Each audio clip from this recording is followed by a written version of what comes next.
Pessoal, sejam bem-vindos a mais uma aula de controle.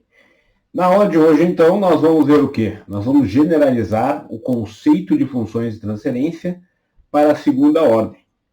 Nós vamos ver que quando nós temos sistemas de primeira ordem em série, nós vamos gerar funções de transferência de ordem mais elevada. Por exemplo, aqui eu tenho duas funções de transferência de primeira ordem em série e eu acabo tendo uma função de segunda ordem. Essa é uma das formas de se gerar funções de transferência de segunda ordem. Para entender melhor essa forma, vamos analisar um exemplo que nós já vimos em aula. Nós obtivemos a função de transferência do sistema de um tanque, em que nós variamos a vazão de alimentação. Essa vazão de alimentação acaba fazendo uma variação no nível do tanque. A função de transferência que relaciona a variação da alimentação do tanque com o nível do tanque, nós já obtivemos no final da apostila 1, e ela é dada por essa expressão aqui, ó.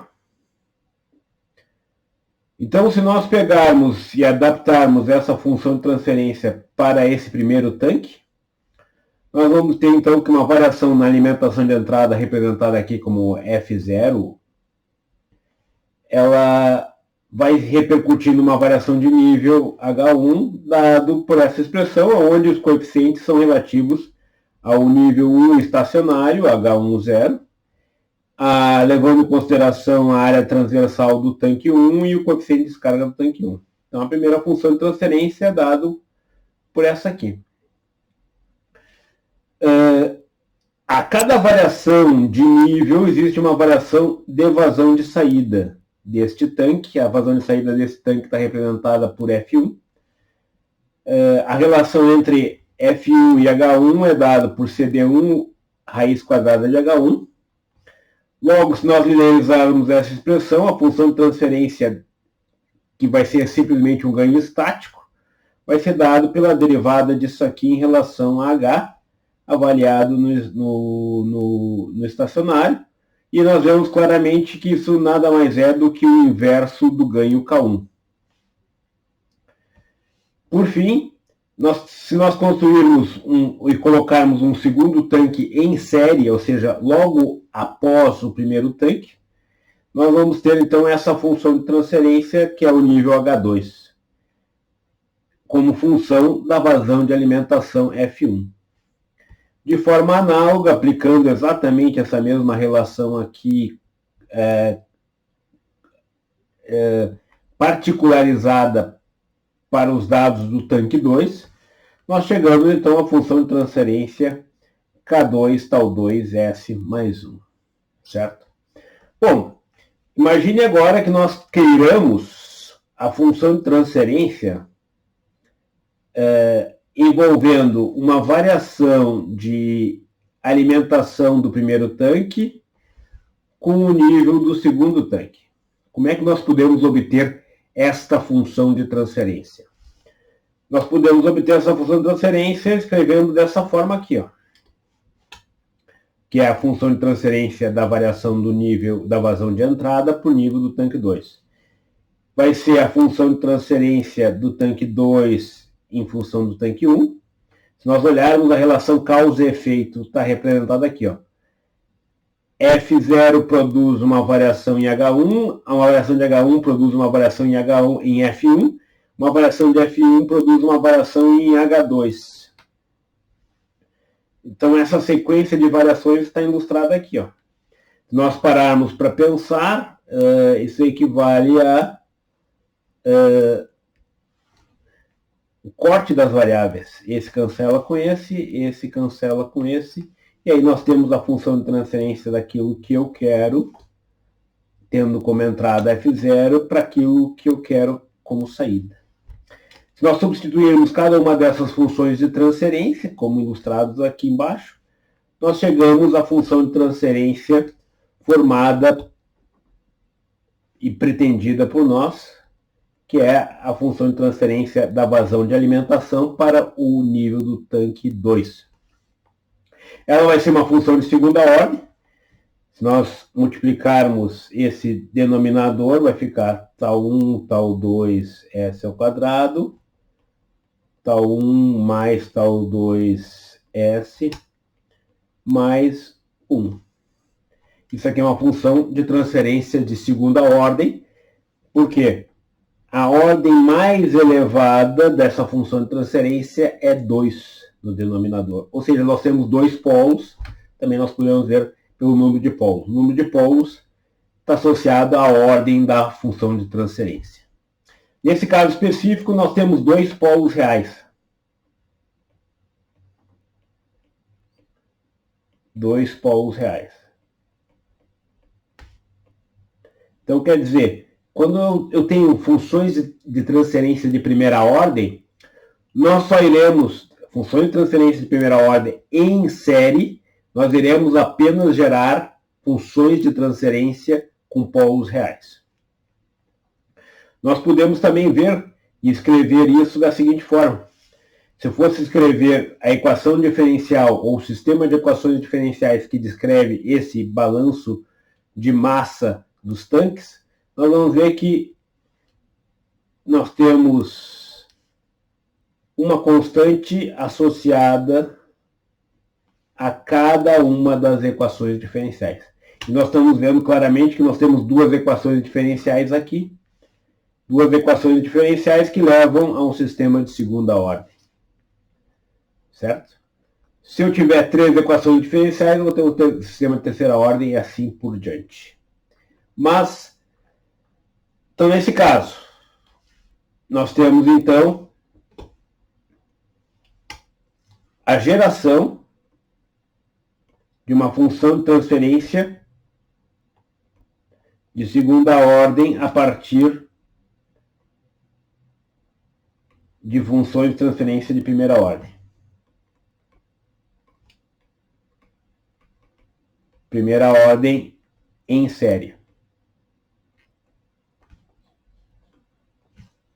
Isso leva a funções que tenham apenas polos reais. Isso implica em ter polos reais.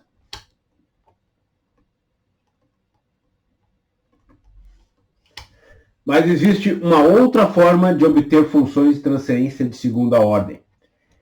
E muitos dos sistemas, eles são obrigatoriamente modelados. Vocês viram que nesse primeiro exemplo, nós fomos capazes de trabalhar com a modelagem do primeiro sistema e depois a modelagem do segundo sistema.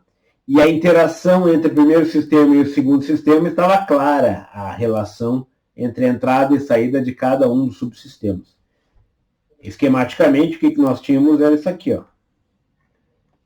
Nós tínhamos o sistema G1, que tinha como entrada o F0, produzindo o H1. O H1 entrando numa outra função chamada de G2, ou G, que é o ganho, vamos por só um ganho, que é um ganho estático, que relacionava o H1 com o F1. E, por fim, o último bloco era a função G2, que relacionava uma variação. Então, eu podia trabalhar com a modelagem de cada termo separadamente e obtendo a função de transferência equivalente. Esse é o caso de tanques de primeira ordem em série ou sistemas de primeira ordem em série.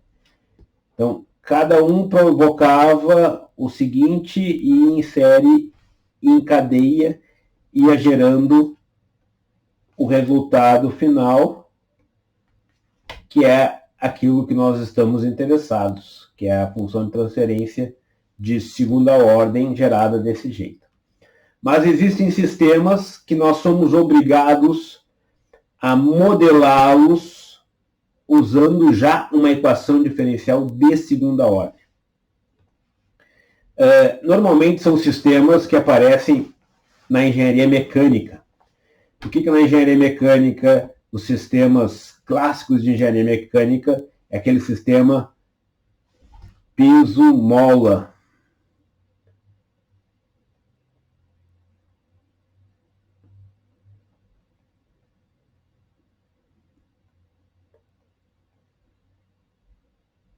peso-mola. Aquele sistema peso-mola é o sistema clássico onde a força é o somatório das forças, a força é massa vezes a aceleração é a derivada segunda do deslocamento. Então, a modelagem acaba sendo naturalmente feita por equações diferenciais de segunda ordem. A mesma coisa acontece com os circuitos LRC. Mas como nós somos na engenharia química, um exemplo interessante para ser usado para ilustrar esse mesmo tipo de modelagem é o sistema que corresponde ao manômetro em U. Então, qual é a ideia do manômetro em U? O manômetro em U, que vocês usam muito nas aulas de lab, vai medir a diferença de pressão entre essa tomada aqui e essa tomada aqui, certo? Então, é a diferença das duas pressões, certo?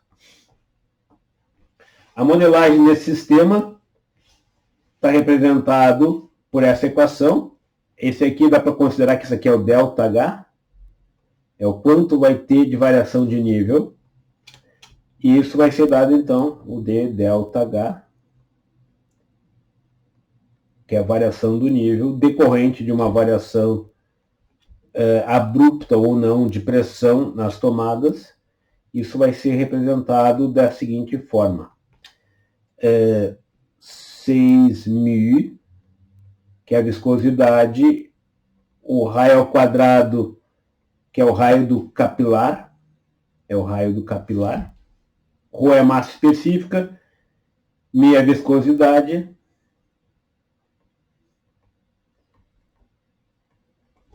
essa modelagem que nós estamos seguindo, ela está disponível no livro do Bird, na página 229.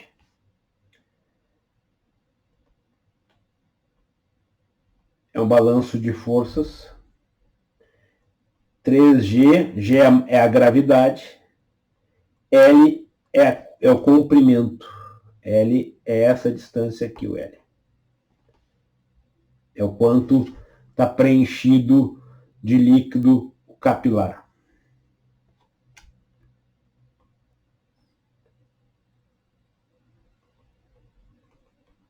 E aqui nós temos 3 sobre 4 ρ L e a diferença de pressão, PA menos PB. Para não estar levando essas equações para lá e para cá, vamos batizar esse termo aqui de A. Esse aqui vai ser o A. Esse aqui vai ser o B. E esse aqui vai ser o C. Certo? E agora, então, vamos trabalhar com essa função de transferência e vamos ver que tipo de comportamentos ela pode apresentar. Certo? Então, aqui escrevendo a equação diferencial como havíamos obtido anteriormente, já com as constantes A, B, C e D, ABC. Nós lembrando que a condição inicial do sistema é zero, e como ele parte do zero e a velocidade inicial, ou a variação inicial também é zero, nós temos condições iniciais nulas. Como nós estamos trabalhando com uma equação diferencial de segunda ordem, nós precisamos de duas condições iniciais. E as duas são nulas. Então nós estamos prontos para aplicar a transformada de Laplace. Se nós aplicarmos a transformada de Laplace na primeira equação, já substituindo as condições iniciais nulas, nós vamos ter um polinômio gerado pelas transformadas de Laplace das derivadas, já substituindo ali. Então, a primeira derivada segunda vai virar S ao quadrado, a derivada primeira vai virar S, e sem derivada não vai virar nada, então isso aqui é a transformada de Laplace do lado esquerdo da equação, da parte homogênea, e da parte direita da equação, da inhomogeneidade. A função de transferência, então, vai ser, então, dada simplesmente Vamos colocar aqui a relação do que nos interessa. É o quanto está variando o nível do manômetro frente a uma variação de pressão. Essa função de transferência vai ficar assim. Essa é uma função de transferência de segunda ordem. Porque o maior coeficiente é elevado ao quadrado ou veio de uma equação diferencial de segunda ordem. Normalmente nós representamos ela numa forma genérica. Então a forma genérica é essa aqui, ó.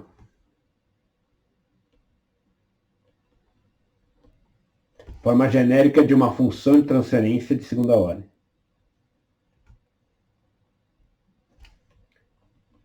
Nós colocamos essa forma genérica, porque daí nós separamos o ganho da parte dinâmica.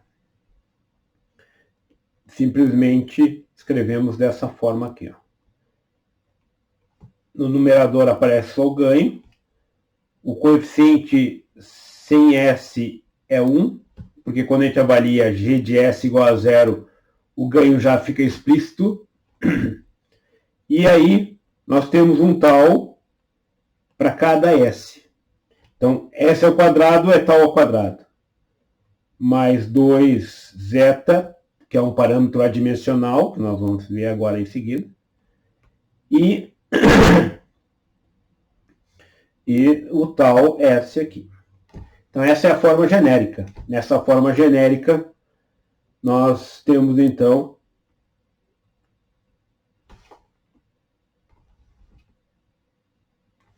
os parâmetros que nós vamos dar o nome agora. K é o ganho. Ganho estacionário, simplesmente ganho. As unidades dele são as unidades de saída. Unidade de Y sobre unidade de U.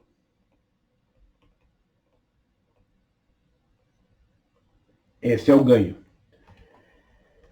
O tal tem unidade de tempo. É uma constante de tempo.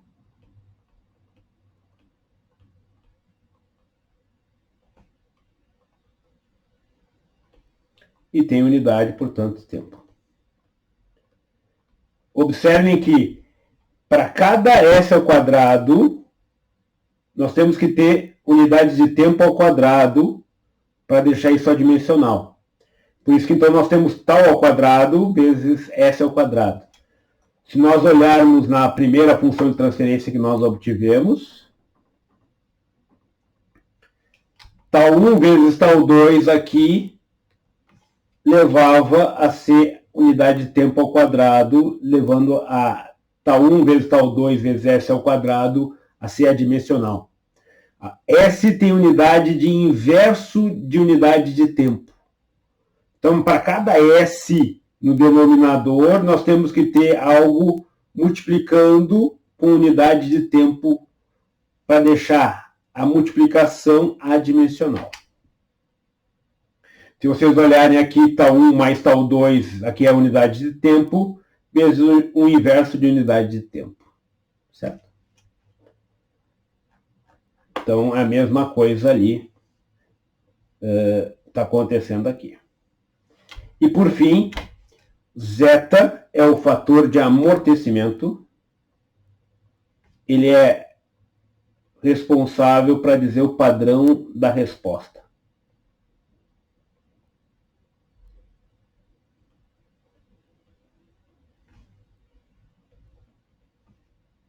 Fator de amortecimento. Vou pôr aqui embaixo.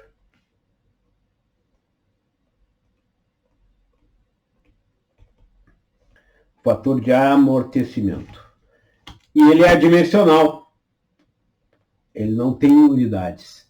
Por que ele é adimensional? Porque a unidade que está aqui, ó, necessária para o S, já foi cumprida, já foi conseguida pelo tal. O tal já trouxe a unidade necessária para aquele termo ali, certo? Então, como eu disse, então, ele tem que sempre procurar ter a multiplicação tal S, isso aqui tem unidade adimensional, certo? Porque o S tem unidade de 1 sobre o tempo. Unidade de tempo, né? Unidade de tempo, não tempo, tempo é unidade de tempo. Eu estou falando de unidade de tempo. Unidade de tempo quer dizer unidade, segundos, horas, minutos.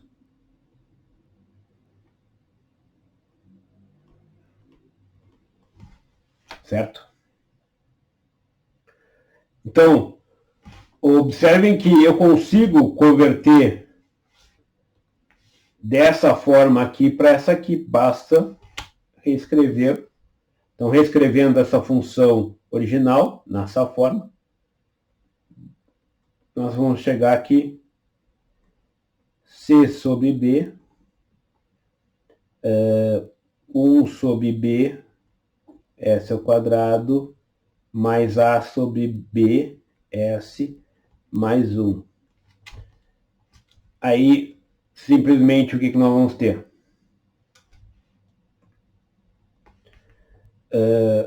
Tal ao quadrado é igual a 1 sobre B. Logo, tal é raiz quadrada de B. Certo? 2 zeta tal é igual a sobre B. Então vai ficar zeta 1 sobre raiz quadrada de B, A sobre B, logo vai ficar aqui zeta vai ser igual a sobre 2 raiz quadrada de B. Então aqui eu tenho o zeta oriundo desse sistema, o tal oriundo desse sistema, dessa conversão, e o K vai ser simplesmente isso aqui é o K. Vai ser o B, vai ser o C sobre B. Aí eu chego na versão genérica ali. Agora você deve estar fazendo a seguinte pergunta. Então eu consegui converter para essa forma genérica e você deve estar fazendo a pergunta, mas por que cargas d'água esse 2? Por que esse 2? Da onde surgiu esse 2? Esse 2 a gente pode dizer que surgiu da forma de Bhaskara. Vamos entender isso melhor. Vamos calcular os polos associados a esse polinômio. Então vamos escrever aqui os polos. O polinômio é esse aqui.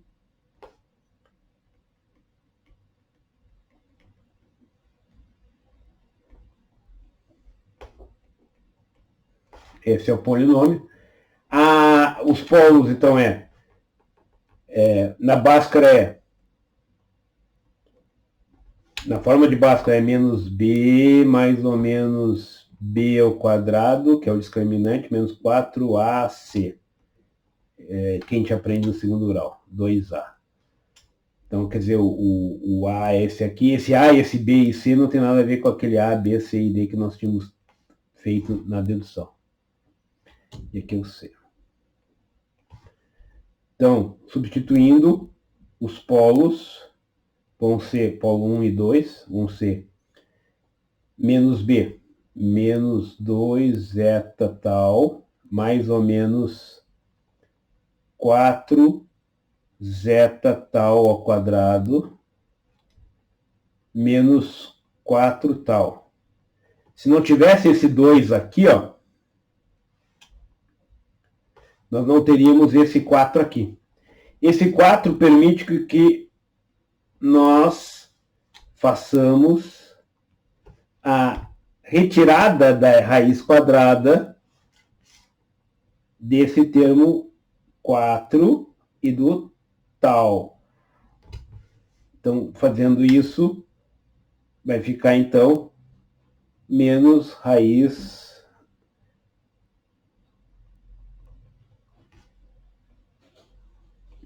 vai sair 4 e o tal, tirando a raiz quadrada vai ficar 2. 2 tal, que cancela com o 2 aqui do denominador, e com o tal ao quadrado vai ficar, então, simplesmente zeta ao quadrado menos 1 sobre tal. Esses aqui são os polos. E o ponto-chave nessa historinha toda é que o discriminante, esse aqui é o discriminante, ele vai ser fundamental para nós classificarmos essas raízes. Esse é o discriminante.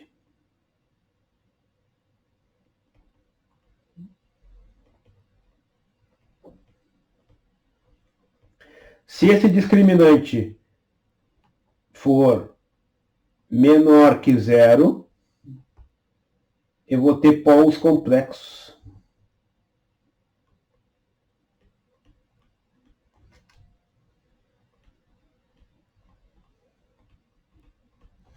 Se ele é igual a zero, eu vou ter polos repetidos. E se ele é maior que zero, eu vou ter polos reais. Vamos explorar, então, isso mais e com maior detalhe. Mas o ponto-chave é que o 2 vai permitir, a inserção desse 2 aqui, vai permitir com que o divisor de águas, se eu vou ter polos complexos, se eu vou ter polos repetidos, se eu vou ter polos reais, seja o número 1, certo? Se eu não tivesse colocado aquele 2, o meu divisor de águas seria 2. Menor que 2, maior que 2, e assim por diante. Então vamos ver com maiores detalhes isso agora em seguida. Então vamos analisar agora a questão do discriminante. Nós vimos que os polos vão ser dados por menos zeta sobre tal, mais ou menos raiz quadrada de zeta ao quadrado menos 1 sobre tal. Observe que o polo sempre tem que ter unidade de inverso de tempo, certo? E aí, como o zeta é dimensional, aqui é dimensional, logo o polo está com a unidade correta, que é o inverso de tempo. Bom, tirando esse pormenor, o discriminante menor que zero vai implicar em quê? Discriminante menor que zero, isso implica em polos complexos. Polos complexos. Aí nós podemos escrever os polos da seguinte forma.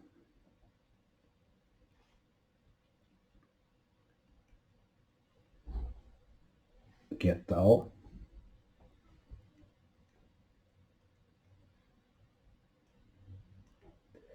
Eu vou escrever menos 1, invertendo aqui para ficar mais fácil de entender.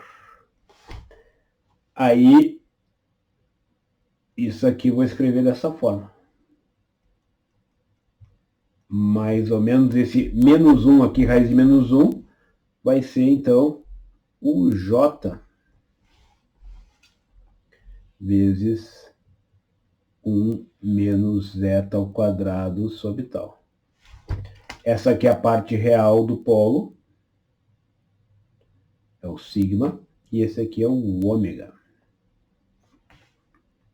Nós temos, então, uma parte real e uma parte imaginária. Sendo que a parte imaginária vai ser responsável pela parcela seno-cosseno. Se eu pegar agora e gerar a cara da inversa, se eu aplicar uma função degrau, uma perturbação degrau a essa função de transferência, a inversa vai ter a seguinte cara.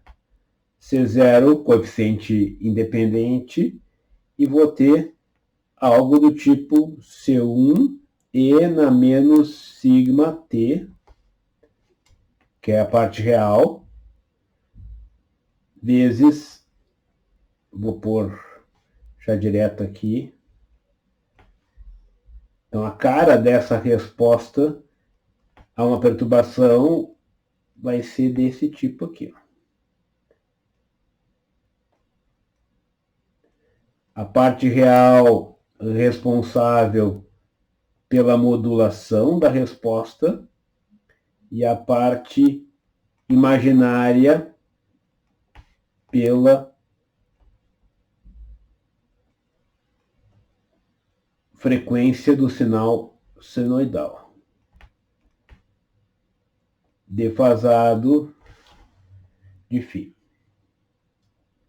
Então, observem que eu tenho a parte imaginária indo para dentro do seno e a parte real correspondendo às bandas de oscilação, a amplitude do sinal.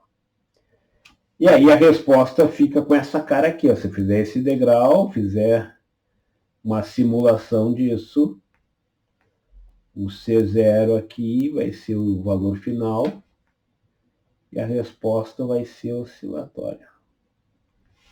Vou ter oscilação, certo? Essa oscilação ela é oriunda do fato de nós termos polos complexos. Então, os polos complexos são responsáveis, então, pelo surgimento de oscilação, certo? Tranquilo até aí? Então, esse comportamento oscilatório só pode existir porque houve o surgimento de polos complexos. Isso não tem como surgir a partir de sistemas de primeira ordem em série. É necessário que o sistema, na sua modelagem, seja já de segunda ordem, intrinsecamente falando. Certo? Já os outros dois sistemas são possíveis de surgir a partir de sistemas de primeira ordem em série. Aqui nós temos os polos repetidos, reais repetidos.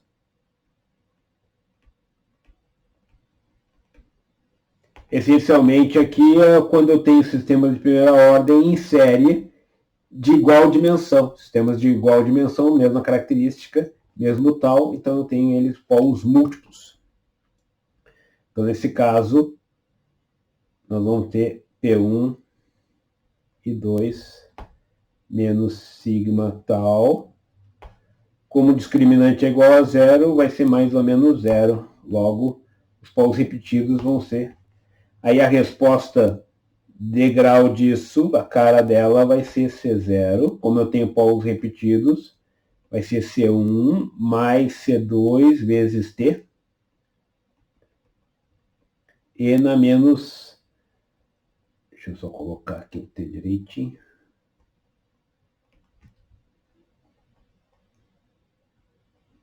Zeta sobre tal, T.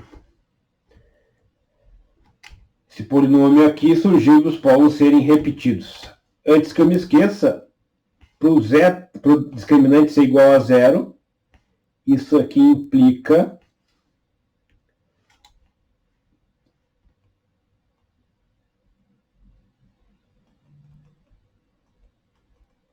em zeta ser igual a 1.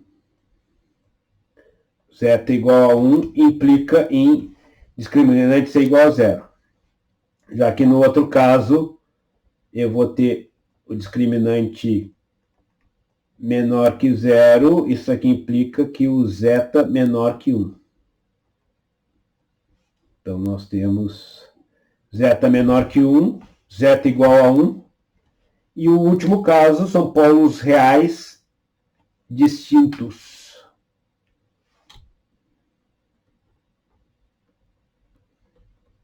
Polos reais distintos. Aqui eu esqueci de colocar reais. Distintos. Isso aqui, então, isso aqui implica que o zeta maior que 1.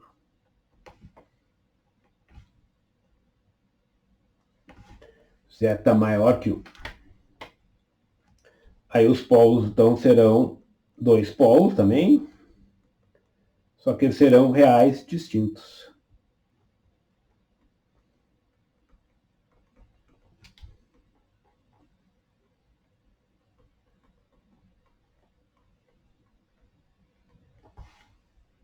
E aí a cara da inversa vai ser simplesmente C0 mais C1, polo 1, T, mais C2, E na polo 2T. Aí você deve estar curioso como é que fica a função de transferência, a resposta esquemática. Ela não tem oscilação, ela é simplesmente suave. E a correspondente a esse cara aqui com polos não, o repetidos é o mais rápido e nesse caso aqui ela fica mais lenta.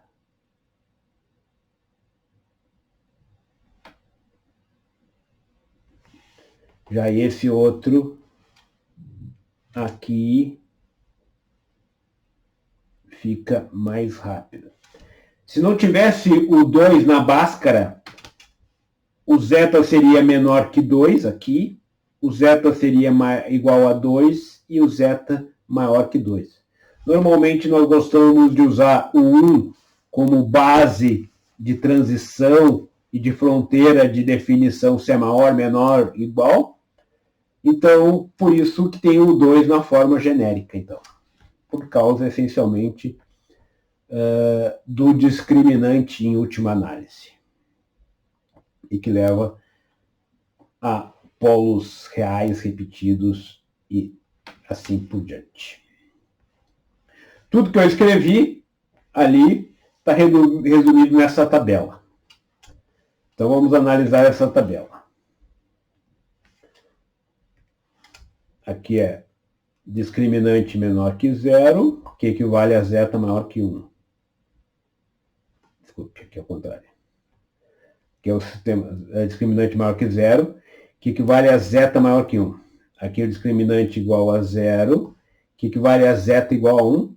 E, por fim, discriminante menor que 0, que equivale a zeta nessa faixa aqui. Esse 0 aqui vai ficar claro para vocês logo em seguida,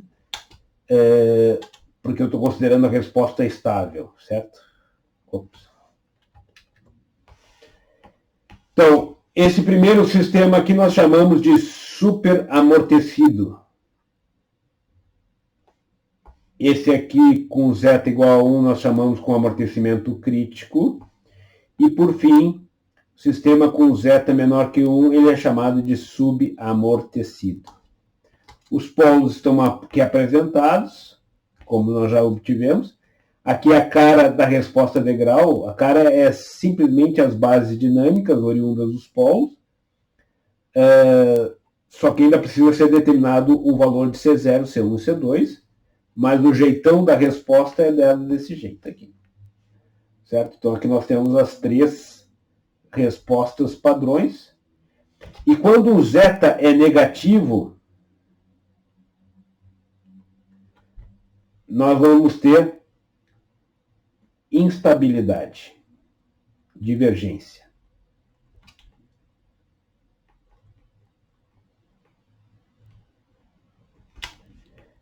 Divergência.